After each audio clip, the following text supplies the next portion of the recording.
Hello students, आज हम लोग लिमिटेशन ऑफ फाइनेंशियल अकाउंटिंग का स्टडी करेंगे। लिमिटेशन ऑफ फाइनेंशियल अकाउंटिंग एक इम्पोर्टेंट टॉपिक है अकाउंटिंग का, जिसे जानना बहुत ज़रूरी है। तो चलिए हम लोग बिना देर किए limitation of financial accounting, that means accounting के फाइनेंशियल अकाउंटिंग के जो दोष हैं, अवगुण हैं, उसके बारे में स्टडी करते हैं। अकाउंटिंग का जो सबसे बड़ा अवगुण लिमिटेशन है वो है it records only monetary items, that means accounting records only monetary items। accounting जो है सिर्फ मौद्रिक लेन देनों को ही लिखा करता है। ऐसे ट्रांजैक्शंस जिसको ओनली मनी में लिखा जा सकता हो, मनी टर्म में, रुपयों के टर्म में लिखा जा सकता हो, सिर्फ उसी का अकाउंटिंग होता है, सिर्फ उसी का हिसाब किताब होता है अकाउंटिंग में। ये इसका एक लिमिटेशन है, लिमिट है। नेक्स्ट जो इसका लिमिटेशन है वो है accounting is not fully exact. ये एक एग्जैक्ट वैल्यू को नहीं दिखाता है।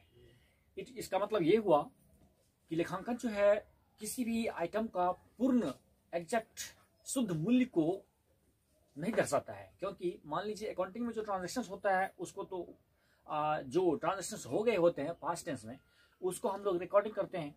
और मान लीजिए आज से 6 महीने या 1 साल पहले अगर कोई हम गुड्स परचेज करते हैं, उसका जो वैल्यू हम रिकॉर्ड करते हैं अकाउंटिंग में, तो जरूरी नहीं है कि प्रेजेंट में उसका वही वैल्यू होगा। दैट मींस एग्जैक्ट वैल्यू को शो नहीं करता है। ओके, नेक्स्ट जो इसका इंपॉर्टेंट लिमिटेशन है वो ये है, it does not show the realizable value.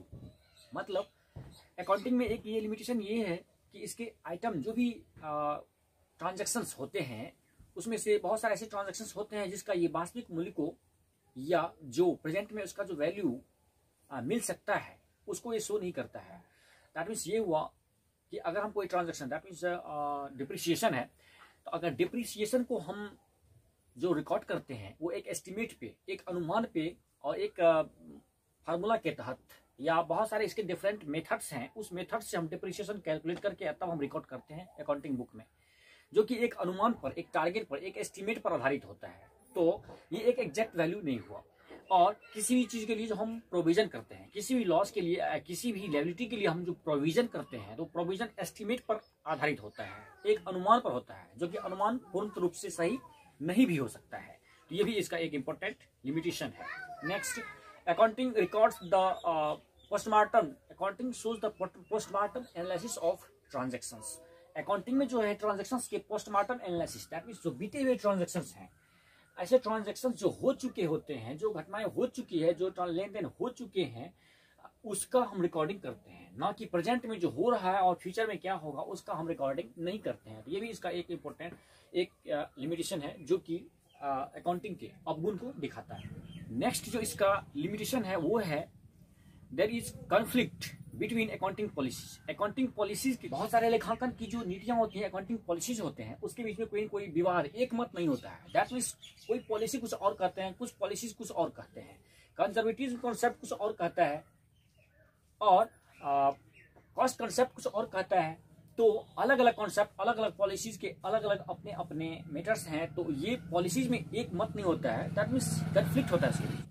और एक और महत्वपूर्ण इंपोर्टेंट इसका जो लिमिटेशन है वो है, accounting does not explain the qualitative element.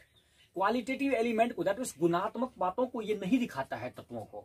ये सिर्फ क्वांटिटेटिव को दिखाता है, जैसे मात्रात्मक जो मनी से रिलेटेड होता है सिर्फ उसी को शो करता है। क्वालिटेटिव को ये रिकॉर्ड नहीं करता है। एग्जाम्पल के लिए मान लीजिए, अगर गवर्नमेंट ने कोई पॉलिसी बनाई, अगर सरकार ने ऐसी कोई नीति बनाई जिस नीति से बिजनेस पे कोई खास प्रभाव पड़ सकता है, तो उसको ये शो नहीं करता है। तो और भी जैसे आपके कंपटीटर्स, आप जिस टाइप के, जिस नेचर के बिजनेस कर रहे हैं, उसी नेचर के, उसी टाइप के बिजनेस या इंडस्ट्री किसी और के भी हैं, तो उनका जो एक्टिविटी है, उनका जो एटीट्यूड है, उनका क्या मार्केट में एक्टिविटी चल रहा है, उसका कुछ न कुछ प्रभाव पड़ता है। दैट मीन्स कंपटीटर्स के जो भी एक्टिविटी होते हैं उसका प्रभाव पड़ता है, लेकिन उसका रिकॉर्डिंग बिजनेस के अकाउंटिंग के रिकॉर्ड में नहीं होता है। तो ये भी कहीं ना कहीं इसका क्या है, एक लिमिटेशन है, बहुत इंपॉर्टेंट इसका लिमिटेशन है। और अकाउंटिंग जो है पोस्टमार्टम एनालिसिस जो बीते हुए लेन देन है उसका लिखा करता है। तो मिला जुला के ये ओवरऑल ये सारे इसके लिमिटेशन है जो कि इंपॉर्टेंट लिमिटेशन या अवगुण है अकाउंटिंग के। तो आई थिंक आप इन बातों को समझ गए होंगे, या फिर अगर आपको कोई प्रॉब्लम हो रहा है या हो रहा है कि कोई बातें समझ नहीं आ रहा हो तो आप हमसे शेयर कर सकते हैं, पूछ सकते हैं, क्वेश्चन राइज कर सकते हैं। हमारा यूट्यूब चैनल इजी अकाउंटेंसी है, इसको आप अगर आप नए हो तो उसको आप सब्सक्राइब करो और नोटिफिकेशन पाने के लिए बगल में जो बेल आइकन होगा उसको आप प्रेस करो, जिससे कि सबसे पहले आपको ये नोटिफिकेशन, ये जो कोई भी अपडेट आपको सबसे पहले मिले। ओके, मिलेंगे नेक्स्ट वीडियो में एक नए टॉपिक के साथ। Okay, bye.